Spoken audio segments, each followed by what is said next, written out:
Welcome to Humanity, the epicenter of ideas surrounding transformative change that will revolutionize the way our world interacts with technology.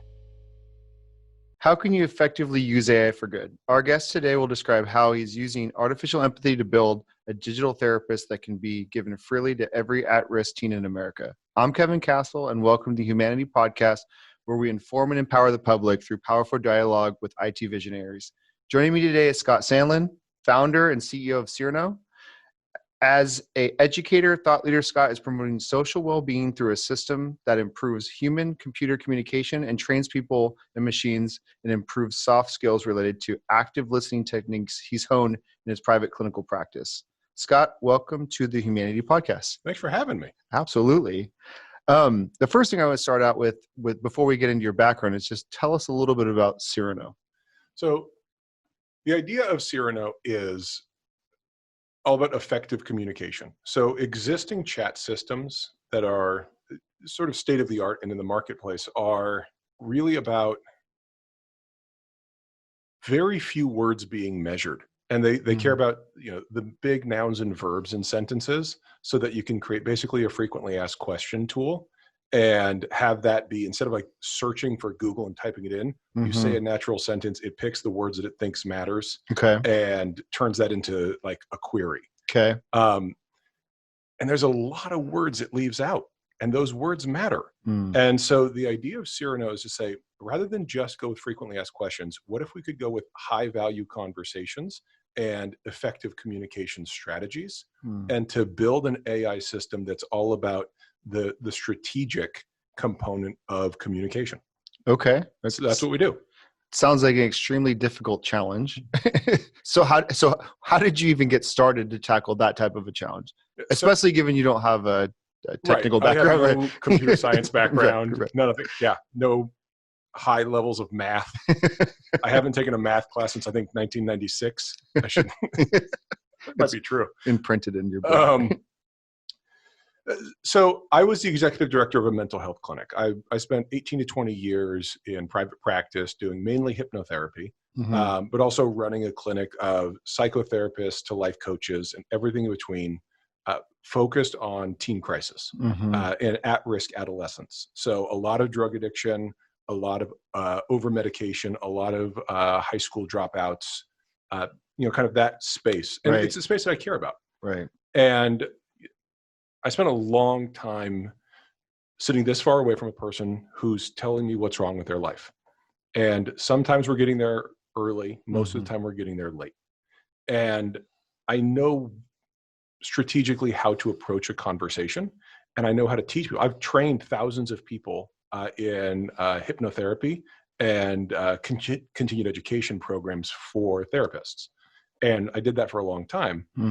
And what I found was that's not really the scalable way to help this problem. It's not just create 40 more therapists a year or upskill 40 therapists a year. We needed to do something larger. Sure. And so that's what we did, is we endeavored to build a tool that could take the knowledge base that, the domain knowledge that any good therapist has and apply it at scale. Okay. So before we get into how you did that, like what got you into that field, right? How did you get into helping people? And even like, what was your draw and how did you? So like most people, when they get into a helping profession, they started by wanting to help themselves. And for me, it was physical pain. So I was a water polo player in high school and college, and I was in a car accident where I ended up on pavement. Like really badly injured my body. I dislocated both shoulders. I broke my arm. Like one of those injuries where your shoes fly off and you lose a lot of skin. It wasn't fun. Wow. And that night that I had that car accident was the day that I found out opiates don't work well on me. And I'd never taken opiates, so I didn't know that. But just the way like my body works, the amount of opiates I have to take to get pain control is way more than the amount of opiates I need to take to become a drug addict. I could be like wasted junkie before I would get to like relief. Wow. Okay. And so I Wow. was very desperate to find something that would relieve all the pain. And I tried everything. I was doing the physical therapy. Doctors were talking about different exploratory surgeries, a bunch of MRIs.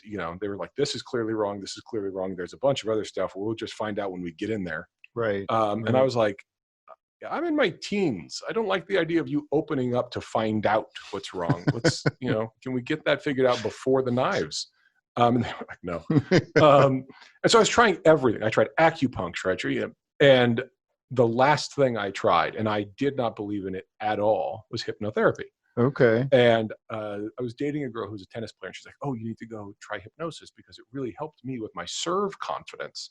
And I was like, well, I don't have a problem with my confidence. I have a problem with clinical pain. Mm-hmm. And she just nagged me into it. And I genuinely went 100% not believing it would work. Okay. And I went in, and there's this woman, and I said, look, fully, just respectfully, I don't believe in this. Is that going to make this not work? And she's like, no one believes in this. Sit down. She was so cool. She was not impressed by my skepticism at all. Uh-huh. And she talked to me for a little while, and I closed my eyes, and I opened my eyes, and I felt better than I'd felt in years. Wow. And it wasn't 100% better, but it was better. Wow. Okay. And so I'm a skeptical person, but also, results are results. Right. And so that kind of led me down this path where I liked the idea of helping all my buddies who were athletes with their chronic pain. So I would kind of whatever she did to me, I would go back and I'd see her for more sessions. Whatever she did, I would then copycat on my buddies. Okay. And which is probably not a good idea in hindsight, but it worked way better than it should have. Okay. And that I caught the bug of helping people is awesome. It makes me feel good. It makes me feel like I'm providing value. And so I went to school for it and got good at it and started working in dental offices for people who grind their teeth or for people who are allergic to anesthesia or for whatever reason they would use me. And that became my career by accident. Okay. I actually have both my older kids both grind their teeth terribly, so I didn't know that was a possible cure. Oh, yeah. Well, when they grind their teeth, they're asleep, which means their unconscious mind is doing it. It's an unconscious behavior. Okay. So if you want to solve that, you can either give them a bunch of mouth guards. Yep. Or you can deal with their unconscious mind because that's where the behavior is. So hypnotherapy is the tool that accesses the unconscious mind. So it's just the right tool for the job. Interesting. Okay. Fascinating. Yeah. I would have never guessed. So yeah, it's weird. Yeah. I've hypnotized more people for teeth grinding than any hypnotist alive. Wow. Yeah, it's such a dumb thing. It's so accidental and not, the kind of thing you have ambitions toward. But I'm the guy. And so I've just seen a ton of people for that. Okay. Gotcha. Yeah. All right. So you start helping your friends, you go through this, and obviously it's helping you along the journey. So how do you then so what's your next step? So you start a practice, I think. Start a private practice. End up getting a practice right by Fashion Island and working with a bunch of the doctors and dentists sort of in that area. Okay. And built that up and eventually built it to start my own clinic. And I started working with the drug rehab centers because I was so good at pain control. Pain control relates to people who are addicted to opiates. Right. So then I started working in drug rehab centers. And then the drug rehab centers, when Obamacare hit, all the drug rehab centers exploded with resources. And they said, we're bringing in all these people. We can't hire staff fast enough. What can we do? And I was like, oh, I know a bunch of people that I can train and bring in to work with all these rehabs. Okay. And I had a good relationship with the rehabs at that point. I'd been in them for a decade. And long story medium, sorry. We're off on this long tangent that has nothing to do with technology. No, it's good. It's a good setup, right? Yeah. So then I ended up having a staff of about 10. Okay. And 10 or 12. And we did a bunch of years of basically working as specialists and subspecialists in drug rehab centers, depending on which employee and which member of our team would facilitate different kinds of groups and different kind of individual sessions for that population while we built out our clinic over by Newport Harbor High School. Okay. And we built that out and we ran that for a number of years. Okay. And so when you guys are running that clinic and helping people, right, and kind of this path that you had taken from like a skeptical point of view, and you're seeing it's working. What were the things that led you to want to start Cyrano? It's interesting. Like it's a really demanding job. Not just because, I mean, part of it is just the amount of attention you have to give every person. It's like taking the SAT every day. Like that's just what Okay. that job is. But there's like the human toll of, I'm talking to people who've had their kids taken away from them. I'm talking to people who are, convicted murderers or vehicular manslaughter. I'm talking to people who were getting there too late. And they were at one time really good people. Sometimes they still are really good people, and sometimes they will again be good people. And sometimes they're horrible right now. Sometimes they're fantastic. And just the humanity of that really generates a lot of burnout. There's a high turnover burnout quotient in that job. Oh, really? Okay. And there was this moment where we were seeing, at our peak, we were seeing 1,000 people a week, which is a really high number. Yeah. It's a lot of people to be working with and working through. And there was this day that just, it sort of hit me. Two things happened in about a 1 week period. One day I just all of a sudden realized I felt like a garbage collector. Like I was just picking up pieces. And I don't mean the people are garbage. Like I want to be really clear. Like I'm not insulting those people at all. Their lives had become a just dumpster fire. Like their lives were a mess. And I felt like we were getting there too late, and adding people wasn't getting us there earlier. It was just getting us to more people too late. Right. Okay. And a friend of mine is a sociologist and neurolinguist, and he was working for me at the clinic. And there just happened to have been a school shooting the day before. And we were at lunch, and there was a TV on showing the footage.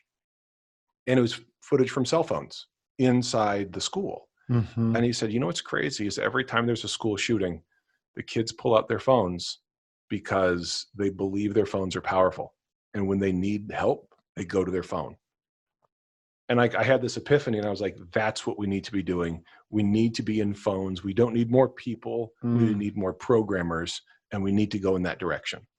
And I've always been a nerd and kind of a technologist, as like a hobby, and like just interested in it. Sure. Okay. And so that day I was like, this is what needs to happen. And I started learning AI.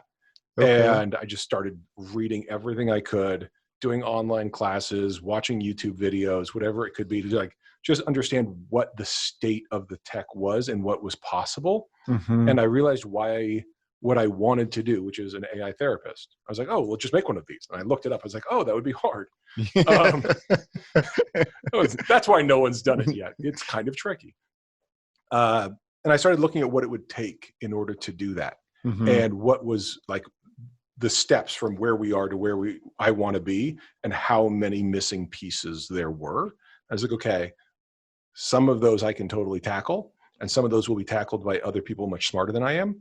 And if we time this right, we can just specialize in this like narrow vertical sliver of tech and be able to provide that value and create an AI therapist for all those people. Okay. All right. So how exactly, okay. So you educate yourself, you do your research, you figure out you're going to need some outside help. You're not going to sit down, code this whole thing out. Right. Right. Not on the first try. I mean, right. So tell us how it actually works. And then, the path that you took to get to that point too. So the idea is words. Speech is a behavior. And I always prided myself on my ability to actively listen and to use words and linguistics strategically. And there's easy things and kind of gimmicky tricks that you can do. And you look at those guys who can do kind of cold readings and all those things, and kind of like mentalism tricks and all that are just functionally card tricks of words. Okay. And I was like, okay, that is what we need to be able to deploy into tech and to sort of utilize the underlying principles of that. And when you look at what the state of natural language processing is right now, there's sentiment analysis, which is just, how many stars was the Yelp review is basically what sentiment analysis is. Okay. I don't really need that because I can just see how many stars it is. Sure. Like, Sure. I don't know why we're paying someone to count the stars for me. And there's a couple other pieces, but they're not looking at the strategic value of all the words in the sentence. And it's a chess game. And it really is. And the way I talked with clients was a chess game, or maybe a poker hand. But it was a game, and you're giving and taking pieces to gain leverage and ground to get towards an outcome. Now, hopefully in therapy, there's not a winner and a loser. Right. That's really the way you approach conversations. I mean, once you're trained in that, does it seem that easy when you're having that conversation to see the game through it with the set of rules? I mean, it's a 10,000 hours thing, right? Like, okay, it's just one of the things where the first 2-3 years in private practice, no. Okay. But 6, 7, 8, 10, 20 years in, it's easy to see the game. And you can, like, I remember the very first time I had a client come in, and she was 15 years old, and she had lost her virginity in a rape. And it's a more graphic story than that, but I won't go into it. And I remember sitting there, and I was pretty new in my practice at the time. I was maybe 5 years in, and I remember looking at this crying child and thinking, "Oh my God, this girl needs help." Right. And then I remember immediately thinking, "Oh my God, that's me." Wow. And like the burden of that moment. And then I thought, "Oh my God, I'm not listening to her right now. I'm having an internal monologue about the severity of her issue." Right. And I went from that to fast forward 12 more years of practice. A person can come in, and 10 sentences in, I can go, "Oh, she's this pattern. I know the pattern. I know what this is. I've seen this a dozen times. And here's the ballpark strategy we're going to use to get her to where she needs to be." Wow. And anybody who's done any job for 20 years can do that in their space. And my space just happened to be strategic conversations. Right. Wow. Interesting. Fascinating. So then how do you take, you're talking about these time points along the way in your career, right? So how do you take all of that and incorporate that into an app, right? Yep. To the teens that need that help to believe that their phones are powerful, to start to use it. Right. What did that specifically look like? So at first I was like, "Oh, we should make it a chat bot, and it'll just talk back and forth." And I think ultimately that's where it will be. And there's apps right now like Replica is pretty well known, and it's, for what it's trying to do, it's actually pretty good at it. And it's doing a couple linguistic tricks. Okay. It's basically just what a bad therapist does, which is just turn everything into a question, like, "Oh, and how does that make you feel? Okay. And what was that like?" Yeah. And it just keeps you talking and processing yourself. Okay. But like more specifically as it relates to Cyrano, we looked at all the words in a sentence are different pieces on the chessboard, and each piece can't do the same thing. And they all have different strategic values. And the option value changes when one piece over here gets moved. So you move a piece over here, and that changes what you really can and can't do with the other pieces on the board. Okay. And what I was seeing in AI, especially at the time a few years ago, was every sentence was a whole new game to the AI. It didn't remember the last sentence. Okay. So you could say, "I'm from Texas." And then like 3 sentences later, you could ask the AI, "Where am I from?" And it'd be like, "I don't know. Right. I'm only one. I have a memory of one sentence." Mm-hmm. So you can't generate strategy without that. And so our first thing was, we have to use memory. So we were looking at recurrent neural networks rather than convolution. And everyone loves convolutional neural networks and deep learning, because the idea is, "Oh, all we have to do is label outcomes and throw a bunch of data at it, and the thing will spit out the answer." And that kind of worked in imaging. Okay. And that's how imaging worked. Like deep learning is a bunch of this is a cat, this is a cat, this is a cat. What's this? Like, "Oh, that's a cat." You can't do that with conversations. It's way, way harder. Chess has 6 pieces. That's it. I mean, there's 32 on the board, but it's 6. English has 170,000 pieces. It's a lot.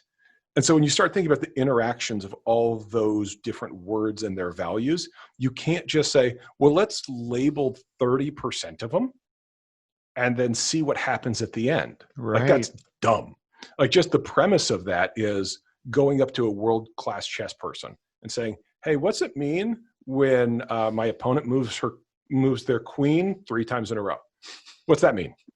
Right. And you're like, what are the other pieces doing? That doesn't matter. They moved their queen 3 times in a row. That's meaningful. What is it? That's what we're doing with convolutional neural networks in linguistics right now. And you look at the guys who are the real thought leaders in AI, and you get guys like Richard Sojer, he's the guy who's built most of the stuff that Salesforce uses in terms of AI, Einstein, et cetera. He's runs a lot of AI education at Stanford. Top 10 smartest dudes in AI on the planet. Brilliant, amazing guy. You get guys like Lex Friedman, who, is an MIT AI guy. He gets to interview Elon Musk all the time. Super smart dude. Both of them have said out loud their goal for AI and conversational AI is to build a system that creates more complete, more accurate responses. And that is not what I want to do. Okay. That is the opposite of what I want to do. Right. Okay. Because I want to have effective conversations. And effective communication is about more than just being correct. It's about being influential and strategic. And that means targeting your message and understanding who your audience is and paying attention to all those things. And that's what Cyrano, at its core, Cyrano is fantastic at listening. And yes, we do natural language generation and we create sentences out of scratch and we do all that, but we do that because we listen first. And we're understanding people better in terms of psychographic archetypes, in terms of mental and emotional states, in terms of commitment level, in terms of things that are not obvious, but that you do in good conversations. That's what we're doing. We're just able to show our work. Interesting. So, taking that applied into the systems and services you've built to comprise Cyrano, right? Yep. So where are you guys at that journey right now? And then the next thing I'd like to ask is, what does that look like taken to its logical extent, kind of as a preventative app to the example we talked about earlier, to where people can start to use it? Right? Yeah. So we'd built out prototypes. We'd worked with some organizations and done some stuff, sort of paid pilots. We built some things that worked real well. We built some things that sold cars well and stuff like that. And that worked. That was neat. And then COVID hit. And we were going this B2B route, and we were, kind of long sales cycle with big companies and all that. And then COVID kind of, threw a wrench in all of that for us, especially being a small company. We're the easiest contract to get rid of. It's fair. And so we were like, well, what are we going to do? Let's go to Zoom. So we took what we'd been building and we just said, let's just put this on Zoom. And who cares? Let's just make it free. Let's just give this away to everybody on Zoom for a while during coronavirus. Anybody who's on Zoom can use our tool. All right. And in 6 weeks, 7 weeks, we've got 20,000 users. Wow. Yeah, it's really nuts to see how many people are using this thing. So we're processing an hour of data every minute. Right. And that means we're getting all this insight into how these conversations are happening. And so that's really where we are right now. And then we've built out tools for customer service, because customer service and therapy are basically the same thing. Like, there's a problem in your life, so you call someone who didn't do it. It's not their fault, and they can't fix it. And you talk to this person, and it is their job to put you in the right mental state so that you can fix it yourself. Yeah. Okay. That's like therapy is customer service for your life. And so it's like, okay, well, let's just build customer service tools and sales tools. And the reason I want to build those before we build the therapy tool is because ethically, I don't want to learn on vulnerable people. Yeah. Like, that was what I was going to ask, is why the B2B route versus when your end goal, Yeah. Like, everyone's like, well, if you want to do healthcare, you can't innovate in the same pace that you can in enterprise. So commercial stuff, you can innovate way faster because of ethics. Right. Like in healthcare, you need to have much better ethical guardrails. Mhm. And that means you should move slower. And I don't want to. So I want to be in a place where I can point this at money-making enterprises so that we can get money for it. That means we can give the tool away for free later. So we can handle money, we can get more data faster, and we can be more innovative. And so we're pushing in that direction rather than being an academic research project. Okay. It was just the sort of the zigzag opportunity that we chose along the way. My guess is in that short period of time of, you said 7 weeks, right? 7 weeks. Yeah. 7 weeks to get 20,000 people fully using it in conversation screen in real life situations would probably be a challenge from an academic approach, right? Yeah, it'd be pretty hard to get 20,000 volunteers for an academic research project. Right. Yeah. Right. Yeah. So anything that you've learned so far that you think would, both from a pattern recognition or population statistics. Yeah. Yeah, we've learned a lot. So an easy example is the word try.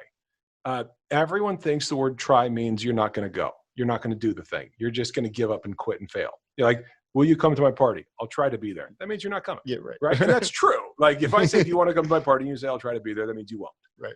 And you and I are both fine with that. But if you then say, like, the word try is really useful, because if you say, hey, I'm on your website and I'm trying to find this product and I don't know where it is, can you help me? Now, try doesn't mean a lack of commitment. Right. Try means very high commitment. Right. Try means overcoming obstacles and endeavoring beyond failure. Right. And so that's really the difference between Cyrano and a lot of other companies is they're going to look at the word try and go, oh, try is in this bucket. And this bucket is called the non-committed bucket. Yeah. And what we're doing is saying, okay, you need to look at this multidimensionally. And this is why all our data scientists and all our math guys hate me, because they're like, we'll look at the graphs of the sentences. And I was like, no, you're wrong. Look at this. And they're like, well, that's not a rule. And I was like, you can't use a rules-based system on this. It has to be more complex than that. You need multidimensional math. And they're like, but that's much harder. And I was like, okay, well, let's do the hard stuff. Well, you're like, but I love math. Right, I did it in 96. So yeah. I haven't done math since 96, so I'm due. That's all it is. I just saved it all up until now. Right. But yeah, that's it, is the strategic value of words and looking at how context dictates everything. And the idea that personality is permanent is just dumb.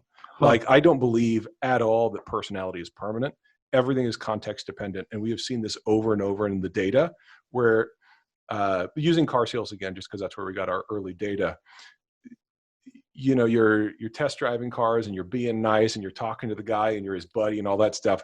And then you switch into negotiation mode and both of you flip a switch. Yeah. And you went from checking out cars together to like being on opposite sides of the table. And now you're just playing a whole different game. So if we were to personality profile that one human in both those scenarios, he has a different psychographic profile. And who I am with my son is very different than who I am with my clients or who I am with you or who I am with, et cetera. Right. And so recognizing that personality isn't permanent and what we need to be measuring isn't a permanent like projection of here's how this person is all the time. This is who's showing up right now. And this is what you need to be working with. And that's been the big aha that we've had. Interesting. So have you guys gotten into the space of just helping with in the enterprise space with in general persona mapping, right? As a way to guide experience? Yeah. So one of the things we've looked at is in customer service, like routing the calls. Right. So if we just say, hey, look, this person, based on the way they wrote their ticket, what we're reading in that ticket is this person needs their hand held. They need high touch and they just need to feel heard. Or based on the way this person wrote their ticket, if you give them 3 links, they're going to be way happier. They don't want to talk to you. They want 3 links and to solve it themselves. And so just from a deployment of resources for that company, you say, oh, we can handle containment to a chatbot over here. We can handle just giving them links over here. And we can save the humans for when the humans are actually wanted. Right. And then customer satisfaction scores go up and efficiency goes up for the call center. So things like that we're doing. Okay. So how ready are you now to be able to start to take this to kind of your end target audience? Where are you at on that journey? Where we are ready now is to start to deploy this in crisis hotlines. And I really see that as the scope of practice where we need to stay for a long time. And the metaphor I use for this is the cheating Houston Astros. So the Houston Astros cheated a lot of baseball, and everyone needs to call them cheaters. And the way they cheated was they didn't have AI play baseball for them, but they had AI tell them what pitch was coming. And when you look at the stats, I actually just did a podcast when I was talking about this a couple weeks ago. And I actually showed the stats of like Altuve's numbers are like 3 or 4 times better at home than he was away. And there's like 4 players on the Astros that very clearly were like 4 times better when they were at home versus away because they were cheating. They were using AI.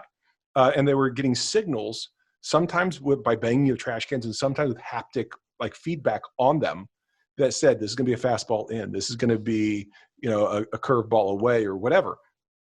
And they were just drilling every pitch that was coming at them. They were ruining careers of other pitchers.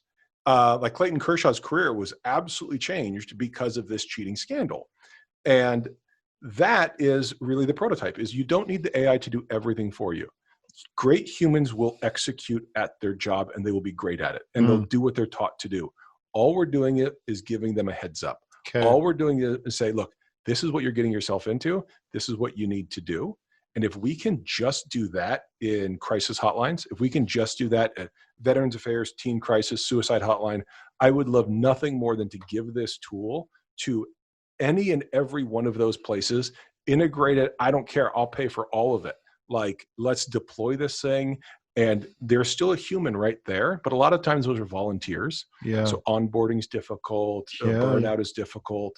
Let's give them something that in those high value conversations makes it a little bit easier for them to do their job. That's what we're ready to do. And ethically and logistically, that's what we are. That's where we're at. Okay.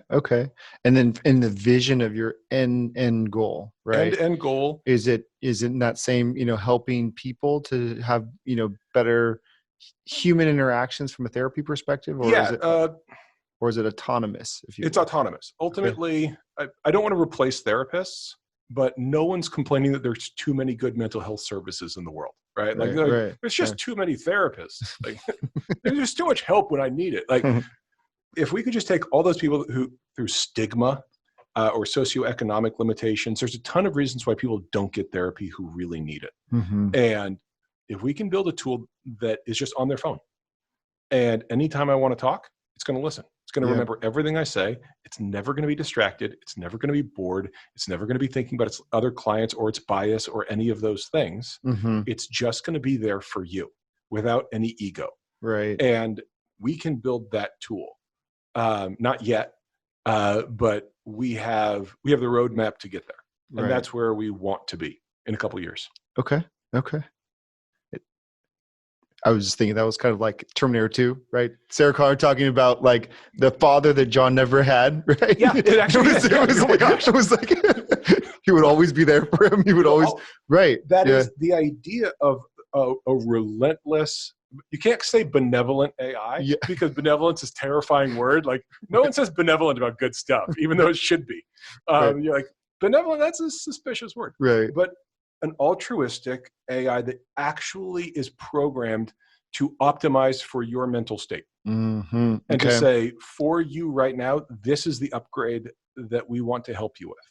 And there's a ton that goes into that in just philosophy of your journey and the narrative of your life, and should it protect you from there's a whole Pandora's box that you open up there, but that's doable. Like, that is a space that should be invested in.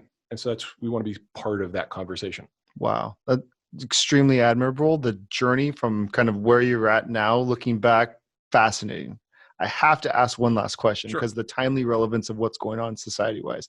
So let's fast forward. If the technology was ready and could be applied, like what people are facing kind of in a current state, lockdown, schools, virtual, all these, it's like, how important is something like this societally at a time like this? And hopefully it's not more than another year.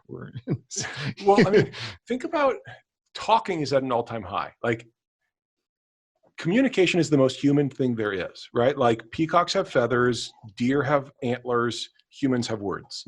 Effective communication is the thing that makes us run a planet. It is the most human feature, trait. And right now, like, the defining technology on the planet is for talking, which is amazing. And then that's not always the case, but like, printing press and now are like the times where that's true. And that's really exciting to be part of. And right now, everything we're doing is all about transmitting ideas. Like Twitter, like the whole point of Twitter is I can tell you what I think and I don't have to hear you say anything back. Like, I was just waiting to talk anyway, so I'll just type it and not have to hear about your dinner, right? So everything is about projecting out, which from a supply and demand standpoint means listening's really in demand. Listening is super valuable right now. So the more we can help people to truly feel heard, the better. That's why we like getting likes and thumbs up on our posts, because it feels like someone heard us. Yeah. And if we can build something that does a better job of helping audience people, I think the appetite for that is incredible right now. Wow. Fascinating. Never thought about the, words listening from supply demand side. That's fascinating. Well, thank you. Yeah. All right, Scott. Well, thank you so much for coming on the show. I can't thank you enough for your insights from an AI and social good perspective. I want to recognize our listeners. Thank you for tuning into the Humanity Podcast. I hope you gained some valuable knowledge today, and please subscribe if you haven't already.